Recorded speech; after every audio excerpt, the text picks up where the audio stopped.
International Silver Company presents The Silver Theater. Starring Bette Davis in Broken Prelude, directed by Conrad Nagel. Brought to you in behalf of two of the greatest names in silverware, International Sterling, world-famous solid silver, and 1847 Rogers Brothers, America's finest silver plate.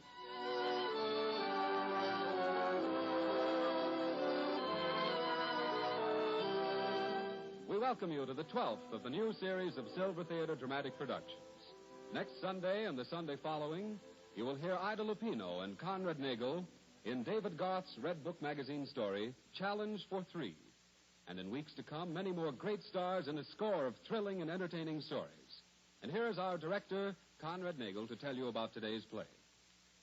Today's Silver Theater presents the second and concluding episode of Broken Prelude, an original drama by True Boardman and Grover Jones, starring Bette Davis as Julia Connors, and Carlton Cadell as Paul Thomas, and Miss Davis's 15-year-old protege, Pamela Cavanis, as Nina Moloff.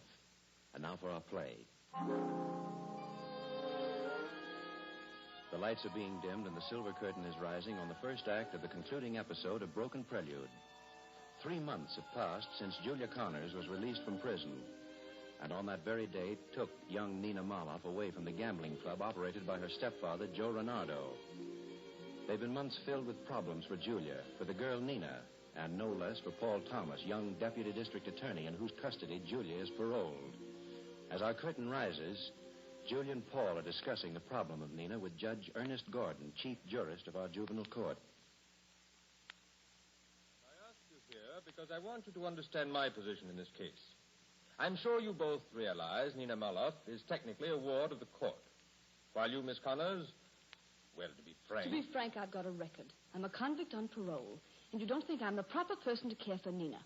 That's it, isn't it? Julia, Your Honor, there are other factors I don't think you consider. For one thing, the care Miss Connors has been taking of Nina these last 3 months. The things she has done to start the child on her career. Paul. Julia got a job 3 days after she was released as a salesgirl in a music store, because then she could take operatic records home at night for Nina to hear. And there was the matter of lessons. Never mind, Paul. I can fight my own battles. Judge Gordon, do you know who the child's teacher is? Martucci. Martucci? But, Miss Connors, how could you afford... She can't. That's the point. Julia laid personal siege to Martucci's studio and practically browbeat him into accepting Nina as a pupil. And for about 1/10 his usual price. I tell you, all this has nothing to do with it, Paul. On the contrary, it may have a great deal to do with it. The fact that you've been making certain sacrifices with the child... Sacrifice is nothing. Nina's mother was my cellmate for 2 years. The day I was leaving, Anna sent for me. She was dying, and she begged me to look her kid up and see that she was taken care of. And that's all I'm interested in. But as I recall, this department has suggested 3 different couples as possible foster parents for Nina. And each time you found some objection to them. Well, they weren't the right ones. Well, the kid's got talent. Her mother thought she could be a great singer, and maybe she can. So if anybody's going to adopt her, it should be somebody who can help her. I see. Then if this court proposed the girl's adoption by someone who could further the child's musical career, you'd be perfectly agreeable. Sure, why not? Why should I want to keep her? I've got my own life to live. But there's still the problem as to whether I can allow you to continue caring for Nina in the meantime. Why not? She's doing all right. Why not? Miss Connors, what was your profession before you went to prison? I was entertainer in a cabaret. So I understand. I also understand that working with you was a girl named Marcia Wallace. So what about her? Just this. Did you or did you not say before you left prison that you'd get revenge on Marcia Wallace because, as you put it, she framed you? Well, Miss Connors? Yes, I said that. Miss Connors, if I allow you to keep Nina for the present, have I your word that you will forego whatever action you intended against this Marcia Wallace? I've got to be going. Julia, wait. You haven't... Nina's at home alone, and I've got to take her someplace at 5 o'clock. It's important. I can't wait here. Goodbye. Julia. Your Honor, I'm sorry. But it's as I told you. Julia... I'm sorry, too, Thomas. I know how you feel about Miss Connors, and I wanted to try to help you. But under the circumstances, I'm afraid I'm going to have to take definite action.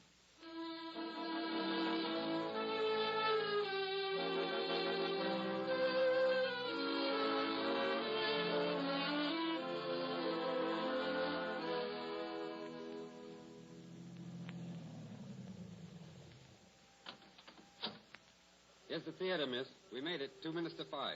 Fine. Come on, Nina. Here, driver. Thanks. We're going here, Nina. But what is all this, Julia?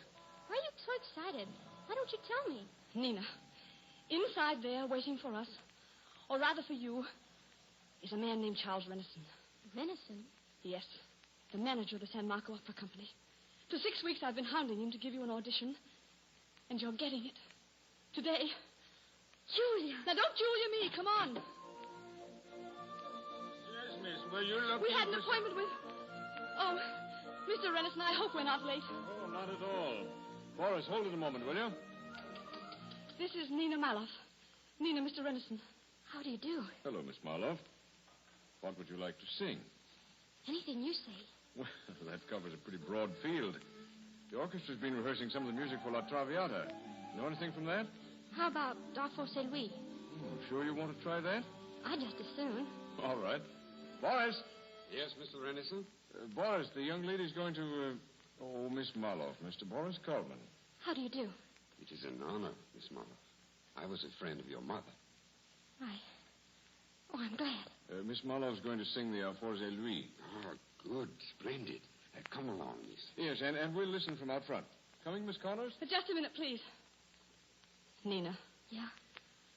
Good luck, darling. You're not afraid? Guess I can't be, can I? This has got to be good for both our sakes. You're right. Now go on up there and sing. Julia, Yes. kiss me for luck, will you? Why? Sure, Nina. Thanks. Now beat it. All right, Julia. I'm ready, Mr. Coleman. All right. Okay, Anna Maloff. Your daughter's got her chance.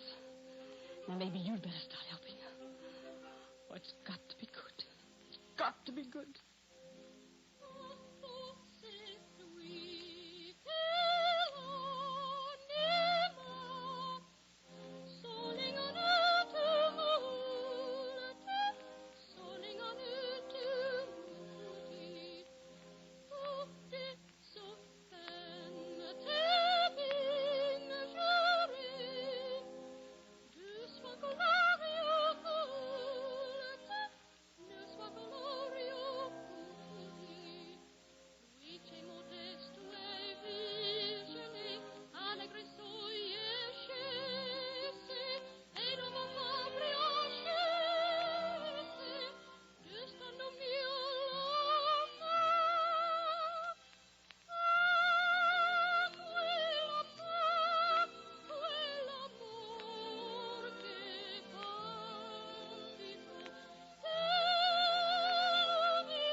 Nina.